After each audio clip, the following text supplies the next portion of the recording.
ആടുജീവിതം കാണാൻ പോയ സമയത്താണ് ഈ ഒരു സിനിമ ട്രെയിലർ കണ്ടത്. അപ്പോൾ അതിലെനിക്കിപ്പോൾ കാര്യമായിട്ടൊന്നും ഫീൽ ചെയ്തില്ല. എന്നാൽ പോലും പ്ലെയിൻ ആയിട്ടുള്ളൊരു മൈൻഡ് വെച്ചിട്ടാണ് ജയ് ഗണേഷ് എന്ന സിനിമ പോയിട്ട് കണ്ടത്. അപ്പോൾ നമുക്ക് ഇതിനെക്കുറിച്ചിട്ട് സംസാരിക്കാം. So let's get started.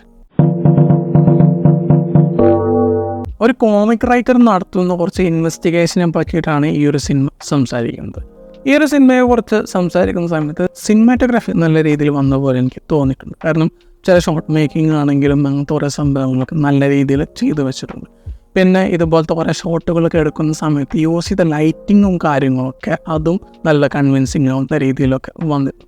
Colour ഗ്രേഡിങ്ങിൻ്റെ case ആണെങ്കിലും ഇങ്ങനെയൊക്കെയാണ് തോന്നുന്നത്. അത് നല്ല റിച്ച് ആയിട്ട് വന്ന പോലെ എനിക്ക് തോന്നിയിരുന്നു. മ്യൂസിക്കിൻ്റെ കേസ് പറയുന്ന സമയത്ത് ബാക്ക്ഗ്രൗണ്ട് സ്കോറുകളൊക്കെ ചില സമയത്ത് നല്ല രീതിയിൽ വന്ന പോലെ എനിക്ക് തോന്നിയിരുന്നു. വെച്ചാൽ ഇങ്ങനത്തെ ഒരു സീൻ വരുന്നുണ്ട്, അപ്പോൾ ഈ ഒരു BGM വെച്ചാൽ നന്നായിരിക്കും എന്ന് പറയുന്ന ആ ഒരു സെറ്റപ്പിൽ അങ്ങനത്തെ കുറേ സ്കോറുകളൊക്കെ പ്ലേസ് ചെയ്യുന്നത് കൊണ്ട് അവിടെ എനിക്ക് ഈ ഒരു ബാക്ക്ഗ്രൗണ്ട് സ്കോറിൻ്റെ കേസിൽ അത് നല്ലതായിട്ട് തോന്നിയിരുന്നു.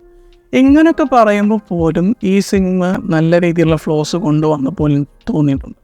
എന്ന് വെച്ച് കഴിഞ്ഞാൽ ഇപ്പോൾ ഫസ്റ്റ് ആക്റ്റൊക്കെ വരുന്ന സമയത്ത് ഇപ്പോൾ കാര്യമായിട്ടൊന്നും വന്നില്ലെങ്കിലോ അല്ലെങ്കിൽ അതിപ്പോൾ പ്ലെയിനായിട്ട് നിർത്തിയാലും എനിക്കതൊരു വിഷയമല്ല. കാരണം അതെനിക്ക് അത്രമാത്രം ഇമ്പോർട്ടൻ്റ് ആയിട്ടുള്ളൊരു ഏരിയ. ഫസ്റ്റ് ആക്ട് നല്ല രീതിയിൽ വന്നാൽ കുഴപ്പമില്ല, എന്നാൽ അതില്ലെങ്കിലും എനിക്ക് വലിയ പ്രശ്നമൊന്നുമില്ല. പക്ഷേ സെക്കൻഡ് ആക്ട് വരുമ്പോൾ അങ്ങനെയാണ്. കാരണം അതൊരു സിനിമയുടെ ഡെവലപ്മെൻറ്റ് വരേണ്ട ഒരു സ്റ്റേജാണ്. അങ്ങനത്തെ ഒരു സ്റ്റേജിൽ ഈ സിനിമയ്ക്ക് അങ്ങനെ പറയുന്നൊരു സംഭവം വന്നിട്ടില്ല. അതൊരു പ്രശ്നമായിട്ട് എനിക്ക് തോന്നിയിരുന്നു. കാരണം ഒരു ഇൻവെസ്റ്റിഗേഷൻ ഡ്രാമ അല്ലെങ്കിൽ എന്തോ ഒരു ഭയങ്കരമായ സംഭവം വരാനുണ്ട് എന്ന് പറയുന്ന ടൈപ്പിൽ ഇവരത് പറയാൻ നോക്കുമ്പോൾ എവിടെയും കൺവിൻസിങ് ആവുന്നൊരു സെറ്റപ്പ് ഇല്ല. ഭയങ്കര ഇൻകൺസിസ്റ്റൻ്റായ അങ്ങനത്തെ ഒരു ഫീലുണ്ട്. അവിടെയൊക്കെ എനിക്ക് ഈ സിനിമ നല്ല രീതിയിൽ വർക്ക് ആവാത്തൊരു പ്രശ്നം തോന്നിയിരുന്നു. തേർഡ് ആക്റ്റിലും ഈ ഒരു ഫ്ലോ പിടിക്കുന്നത് കൊണ്ടും അവിടെ ഈ ഒരു അവസ്ഥ തന്നെയാണ് ഈ സിനിമയ്ക്ക് ഉള്ളത്. മൊത്തത്തിൽ പറയുമ്പോൾ ജയ് ഗണേഷ് എന്ന സിനിമ എനിക്കൊരു ബിലോ ആവറേജ് എക്സ്പീരിയൻസ് ആണ് തന്നത്. ഓക്കെ, അപ്പോൾ മറ്റൊരു വീഡിയോ ആയിട്ട് പിന്നെ വരാം. Bye guys.